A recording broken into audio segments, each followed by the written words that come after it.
Bonjour à tous, bienvenue dans cette vidéo. Je vous propose ici deux questions qui vont utiliser le logarithme et les suites géométriques. Donc première question, au bout de combien d'années un capital placé à un taux de 3% aura-t-il doublé?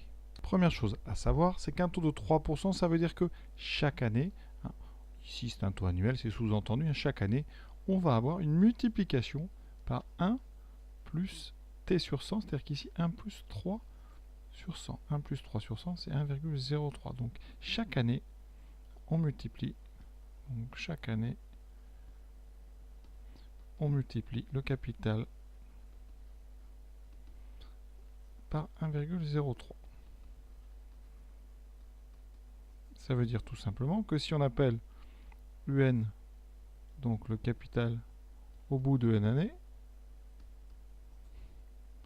on a donc U0 qui vaudra un capital de départ, on va l'appeler C, U1 qui vaudra U0 multiplié par 1,03, U2 qui sera donc U1 fois 1,03, c'est-à-dire U0 fois 1,03 au carré. Et donc on est en train de construire ici une suite UN qui est géométrique de raison 1,03. Suite géométrique de raison 1,03, ça veut dire que pour tout n entier, les termes UN s'écrivent 1,03 puissance n fois le capital de départ, que j'ai appelé ici C. On vient donc de modéliser le problème avec des suites. La question c'est, un capital placé à un taux de 3% aura-t-il doublé au bout de combien de temps? Eh bien, ça veut dire qu'on doit trouver, donc trouver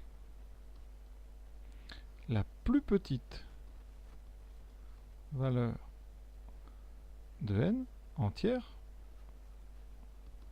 telle que, eh bien ici, UN va doubler, donc UN va dépasser donc 2 fois C. D'accord? Ça c'est la question. UN va doubler, donc va dépasser son double, le double du départ. C'est-à-dire le départ, j'avais appelé ça C. Conséquence avec la formule, ça veut dire qu'on doit résoudre 1,03 puissance n fois C plus grand ou égal à 2 fois C. Et en divisant par C, on obtient 1,03 puissance n plus grand ou égal à 2. Alors ça, c'est un problème qu'on a déjà rencontré dans les 3 vidéos précédentes, l'exercice qui portait les numéros 28, 27 et 26. On a appris à résoudre ce genre d'inéquation. Je rappelle que 1,03, c'est un nombre plus grand que 1, donc par conséquent, 1,03 puissance n, quand n va grandir, ça va être croissant, et la limite, c'est plus l'infini. Donc 1,03 puissance n va finir par dépasser n'importe quel nombre. Donc ça finira bien par dépasser 2, ça on en est sûr. Ensuite, pour trouver bien la première valeur de L pour laquelle on va dépasser 2, on va utiliser le logarithme. Donc, le logarithme, on peut l'utiliser sur R plus étoile. Et d'ailleurs, le logarithme est strictement croissant sur donc R plus étoile, sur 0 plus l'infini. Et quand on l'utilise, puisqu'il est croissant, ça va conserver l'ordre. Donc, le logarithme de 1,03 puissance n va être plus grand ou égal au logarithme de 2. Propriété du logarithme, les puissances peuvent sortir sous forme d'un coefficient. Ça veut dire que n fois ln de 1,03 est plus grand ou égal à ln de 2. Et on va maintenant diviser par ln de 1,03 qui est un nombre positif, parce que 1,03 est plus grand que 1. Et donc n va être supérieur ou égal à ln de 2 sur ln de 1,03. Maintenant, on va utiliser la calculatrice pour évaluer cette quantité. Vous voyez qu'on trouve 23,45 à peu près, 23,44. Donc le premier entier plus grand que ça, ça va donc être 24. Donc ici, la solution, c'est que n est supérieur ou égal à 24. Donc au bout de 24 ans, on va doubler son capital quand on a quelque chose qui est placé à 3% annuel. Voilà donc l'intérêt du logarithme, c'est de résoudre ce genre de problème un petit peu bancaire. Deuxième application, donc ici, au bout de combien de temps une voiture qui perd 1% de sa valeur chaque mois aura-t-elle perdu plus de la moitié de sa valeur? On va faire de même, on va modéliser avec une suite. Donc on va appeler donc soit U0, la valeur de la voiture au départ, je vais appeler ça V, comme ça, valeur. Donc V, c'est la valeur initiale. Chaque mois, donc on va perdre 1%, donc là il faut transformer ça en opération. Moins 1%, ça correspond à multiplier par 1 moins 1 sur 100. C'est-à-dire par 0,99. Effectivement, vous perdez 1%, donc il vous reste 90%, enfin 99% de la valeur. C'est pour ça qu'on la multiplie par 0,99. Donc ici, chaque mois, on doit multiplier par 0,99. Donc on a devant nous un processus multiplicatif, comme tout à l'heure. Ici, donc, on a une suite géométrique de raisons 0,99.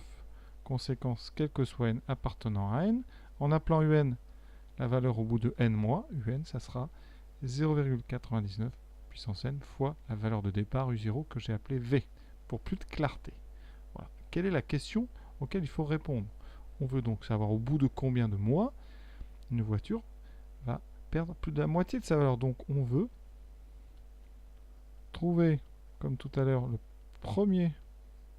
plus petit, le premier entier, tel que eh bien un va descendre en dessous de la moitié, donc de valeur de départ divisé par 2. On remplace un par son expression ici en fonction de n.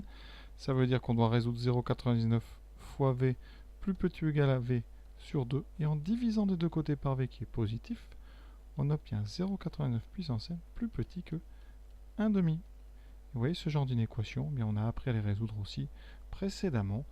On va pour ça eh bien passer au logarithme. Mes explications tout d'abord. Pourquoi est-on sûr qu'à un moment on va y arriver? Parce que 0,99 cette fois-ci c'est entre 0 et 1. Donc eh bien 0,89 puissance n c'est décroissant. Et ça tend vers 0. Donc ça va être, on peut le rendre plus petit que n'importe quel nombre positif. Et pour ça qu'on aura une solution ici inférieure ou égale à 1,5. Maintenant, on passe donc au logarithme. J'aurai donc par conservation de l'ordre, puisque le logarithme est strictement croissant, je vais avoir donc ici ln de 0,99 puissance n plus petit ou égal à ln de 1,5. Propriété du logarithme, on va sortir la puissance sous forme d'un coefficient. On obtient n ln de 0,99 plus petit que ln de 0,5. Et attention, on va diviser par ln de 0,99 ici. Et comme 0,99 est plus petit que 1, ln de 0,99 est négatif. Donc en divisant, le symbole ici, il va y avoir inversion de l'ordre. Donc on aura supérieur ou égal et ln de 0,5 sur ln de 0,99. On prend la calculatrice pour évaluer maintenant cette quantité. Vous voyez qu'on trouve 68,96 à peu près. Donc c'est au bout de 69 ans. Il va falloir prendre n supérieur ou égal à 69. Donc réponse, c'est au bout de 69 ans qu'on va perdre, que la voiture va perdre plus de la moitié de sa valeur. Voilà, on a répondu aux deux questions en utilisant le logarithme et en utilisant des suites géométriques. Donc une belle modélisation assez accessible malgré tout. Voilà. J'espère que ça vous a plu. À très bientôt.